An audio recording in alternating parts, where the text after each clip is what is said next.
All right, we're back at the first annual Path to Indemnity conference. Please tell people who you are, what you do, and how long you've been doing it. My name is Galan Hair. I'm an attorney with Insurance Claim HQ. I have been a property casualty lawyer for 11 years. 11 years. Wow. So that's your niche the whole time has been property casualty. Yeah, but I started on the defense side. Mm-hmm. So that gives you do you think that gives you like a strategic insight? Definitely gives me somewhat of an insight, but mainly it gave me like the necessity for like a moral cleansing. So what's something that you know now that you wish you knew when you first started? Oh man, every day is different, right? So like even at the Path to Indemnity, I learned the most interesting thing. It was in Phil Sanoff's session, and it was hidden in the middle of it, which is that juries will forgive mistakes and actions, but they will not forgive choices. What does that mean? So what I gather it means, so we write letters just like every other lawyer writes letters. You did this, you didn't do that, you should have done this, you shouldn't have done that. And Phil says he writes letters, you chose to do this, you chose not to do that. Oh, so basically, once you put it in a letter saying that you chose to do that, when the jury reads it, is it like a psychological thing to where they're saying, all right, that was a mistake? Like if you directly accuse someone, they can write it off as a mistake. But if you say you chose to do it and the counterpart doesn't outright negate it, then they see it as that's an excuse instead of a reason. Yeah, I think the idea is the average closing argument from a defense attorney, if they're agreeing that they underpaid, which happens sometimes, they agree they underpaid. Look, we made a mistake, or we had a difference. This happens. You might decide we owe some more money, but you don't want to punish us just for making a mistake because we're human. What he says is by saying you chose to underpay this claim, you chose not to investigate thoroughly, that's a harder thing for a jury to forgive them and be like, oh, we all make mistakes. No, because you made a choice. Wow. You didn't make a mistake. And that was mind-blowing to you. Yeah, I mean, and he was really talking about kind of improving yourself. He's always like the self-improvement, the motivational speaker guy. But right just in the middle of that, and the whole thing was great, but in the middle of that was like that nugget. I would say that was like $1 million in value piece of advice for any public adjuster or attorney in the next 2 years. I'm serious. I think making that change will make a 7-figure difference in your bottom line over the next couple of years. Now, something that I observed about you the first time I saw you in person, because your reputation definitely preceded itself. I knew exactly who you were before I ever met you, but you had something to where you were like kind of like a I think they call it a seersucker type suit. Am I pronouncing that right? Okay, so I know who you're talking about. I wasn't wearing the seersucker, but I was wearing a kind of crazy suit. There was another New Orleans lawyer there wearing the seersucker suit. Got it. And you know that what do they call the sideburns that you have? I call them sideburns, but I've heard them called lamb chops, pork chops, mutton chops. So have you observed that gets you a little more attention or favor with juries? Like when you do, because when you make that choice of doing the lamb, what do you call them, lamb chops? Does that get you favor with juries, or sometimes have you observed that? No. So I'll say this, and people don't probably know this other than people in my office. They go away almost every jury trial. I believe fundamentally that your job as a client advocate, my job as a lawyer, is to go into court and establish as close a bond with that jury as fast as possible. So at the end of the day, when I tell them, hey, Rand over here was really screwed over by State Farm or whoever, and I'd like you to pay for that they trust me. So I actually get rid of anything that is not what I consider to be within that personality profile of the jury. And that might change depending on where we are, right? I guess if I tried a case in Austin, Texas, I'd probably have it, right? But if I go try a lot of cases in conservative venues, very conservative, blue suit, black suit, gray suit, hair tight, no facial hair, fresh shaved every morning, nothing fancy, no cufflinks, as simple and plain as possible. So it sounds like when you decide to take it to the mattresses, you look at what the demographic is of the potential jury, and you try to emulate that as much as possible. Yeah, and you know, I think there's a difference. So being a trial attorney is about being genuine, and I don't want to confuse a production for a lack of authenticity. You need to be your genuine, authentic self, but you don't want anything about the way you present to create a distraction from what we're here for, which is the case. If you and I go watch a movie together, we want to see the movie. We don't want to see the people coming in and out and how the popcorn smells like and the candy and all that, right? Those are all distractions. They're there and they're a necessary part of the experience, but nothing should take away from the movie, and the movie is our client's story. You seem very passionate about that. I love it. It's my favorite thing. So did you always want to be an attorney? I thought no. Someone asked me like a few weeks ago or a couple of months ago, they're like, when did you first know you wanted to be a lawyer? And I said like, I think I decided when I was down in New Orleans for Katrina, like helping gut houses. And my little brother called me just cracking up laughing. He's like howling as soon as he picks up the phone. He's like, you always wanted to be a lawyer. You wanted to be a lawyer from the time you were 4 or 5 years old. You just forgot about it at some point. Wow.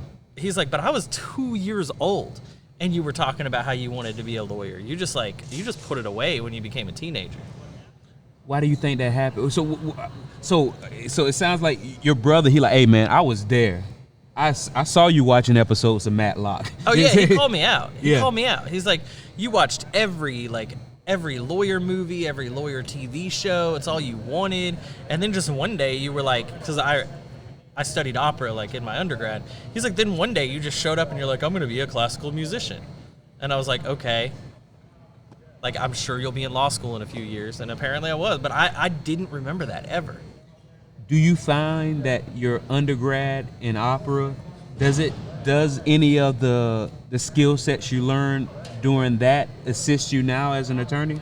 For sure. So a few things. One of the things you learn when you major in music is you hear things and you have to transcribe them onto paper. So you can go play a passage on a piano, and in what we would call oral dictation, our job would be to write down what you played. And we do that as trial lawyers. If you know what you're doing, you do that in a deposition.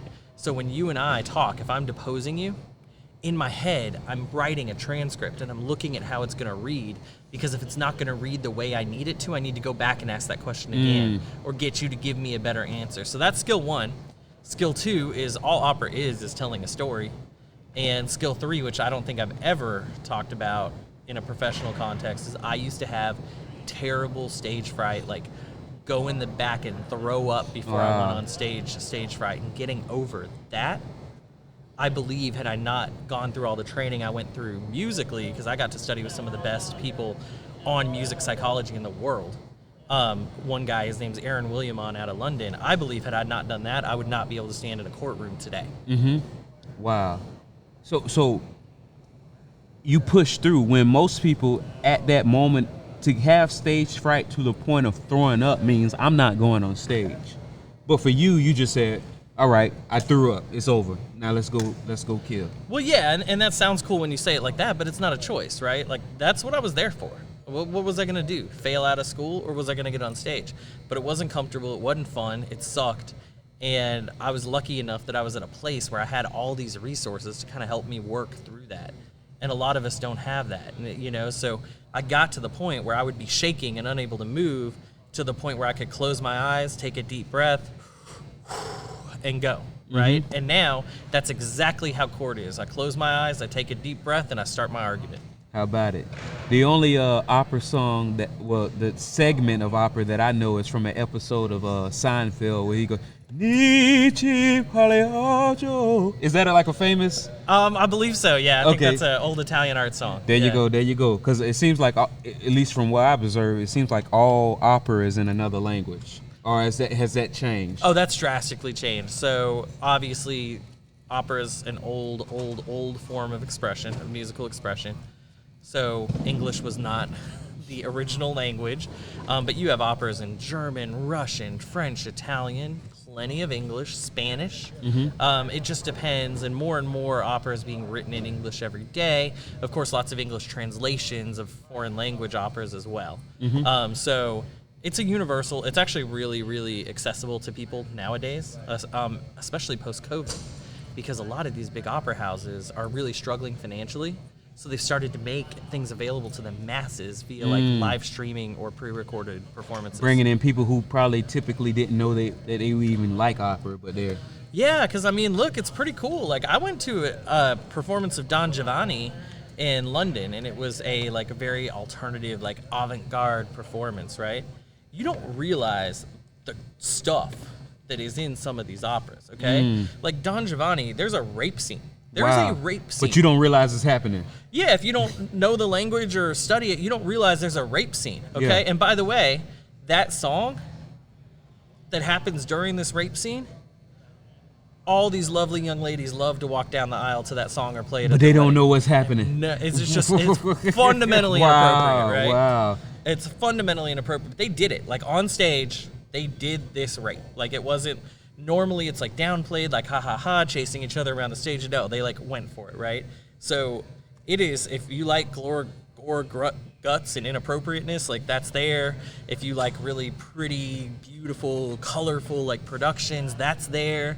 There's a Romeo and Juliet by Gounod. It's in French, and it's like one of the most beautiful productions you've ever seen because just all the colors and everything. And it's of course a story you already know. And it's ironic because what you're saying is I'm assuming the song sounds beautiful, which is why somebody wants to walk down to it with their wedding. It's kind of similar to how policyholders just willingly walk down the claim handling process when they don't know the language of the policy. Yeah, so if you're tying that back, I think we do this in life. We see something and we form an opinion about it without engaging in the time, effort, or finding someone that can do it for us to figure out what it is and figure out what that means. And we see this, I think, as a crucial systemic problem. And I mean, we could really break down the systemics into also the race and socioeconomic factors, but I think overall it's an American systemic problem that people purchase insurance without ever knowing what they actually bought. And that's the only reason we exist. If consumers were savvy to what they were buying and had the ability to negotiate the policies, probably half or more of us would be unemployed right now. As it sits, there's not enough of us in the industry, but there would be more than enough if consumers were actually negotiating the policies themselves. What states you practice? So I personally am licensed in Louisiana, Florida, New York, and Massachusetts. We have offices in as well, so all those states. We also have offices in Texas, Tennessee, Mississippi, Alabama. I will forget some, Georgia, and we actually just opened an office in DC. Which is kind of an interesting concept because there's not a lot of like property casualty happening in DC, but there's a lot of connected issues in DC. So we're all over the Gulf South basically, and now we're starting to kind of climb north. Okay, so I'm somebody. I've been working with a public adjuster. This public adjuster has documented my claim perfectly. But for whatever reason, the carrier isn't agreeing to pay a rightful settlement and potentially violating state statutes on the verge of, if not already exceeded, bad faith. But I have a cousin that's an attorney. He does personal injury and real estate law, but that's the same thing, right? Yeah, so it's interesting you asked that. We were talking about this at lunch today with some other people, so this wasn't a setup. And I told someone when they first said, well, I got a friend that's a lawyer, and I said, I think you should do that. And I'll tell you why. Because the other day, I went for a jog, and I felt this pain in my chest, and I was doubling over, and I could feel my heart beating out of my chest.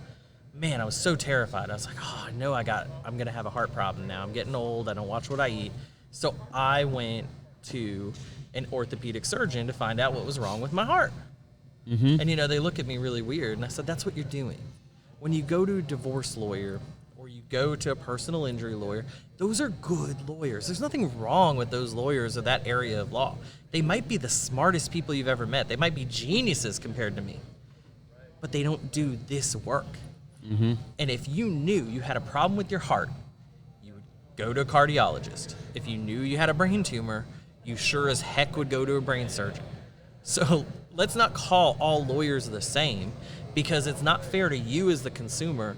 And frankly, it's not really fair to us as lawyers to say, oh, they're all the same anyway. But you know, here's the difference. People are greedy by nature. And some lawyers might listen to this and like shake their fist at me, but lawyers have problems turning down cases, even cases they don't do, right? And this stuff is not rocket science, but it's finessed, and there's rules, and you can make one mistake and you can cost someone their house. So there's high stakes, even if it's not the most complicated thing in the world. I mean, we've been sitting here for 3 days going through like, oh, this little distinction can make a big difference in this state. Those 3 words can open up coverage, even though the carrier will tell you there's no coverage, right? Every single area of law, whatever it is. I don't care whether you're doing family law, criminal defense, personal injury. You have to know your area well, the same way you want a doctor to know their area well. You know, you wouldn't go hire an accountant to do your taxes if all they do are international tax shelters for corporations. They're smart. They're smart as heck. They can do just about anything, but they don't know how to do a regular tax return, right? Because it seems like that 1-2 millimeter shifts can mean either getting a rightful settlement or just staying wrongfully denied with prejudice, right? Or actually being with somebody who's very familiar with it and getting it done. If you're dealing with an attorney, they might be smart, but that shift that they don't know because they don't do it every day could make or break you.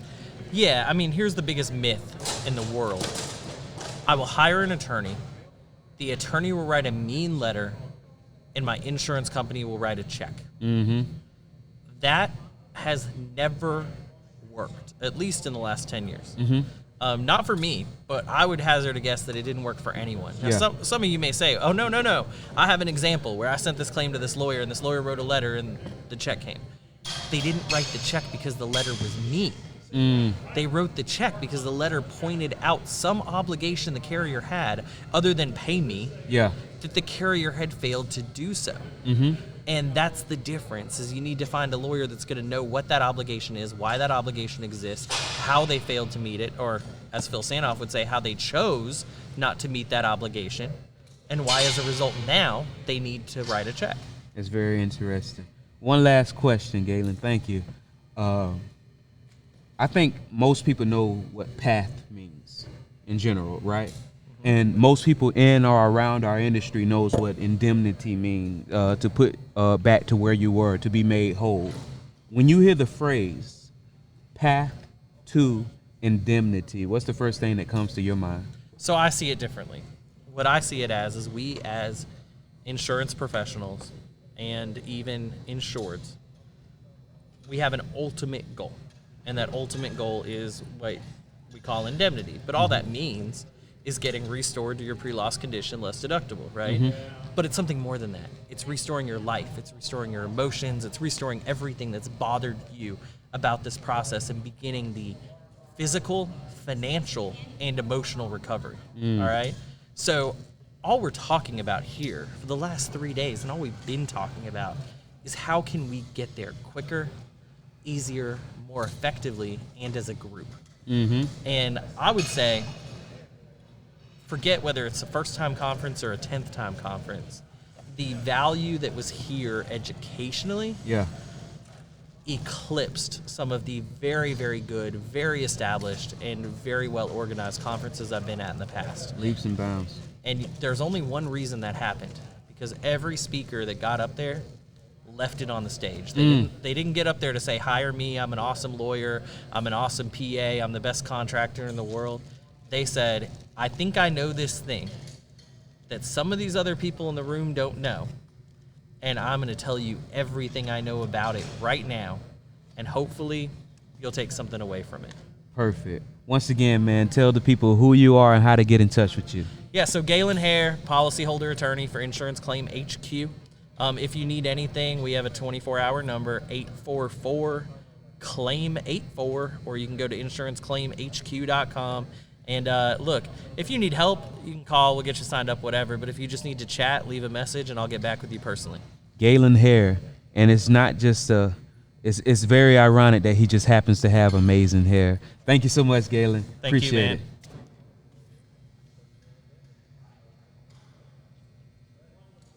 Boom.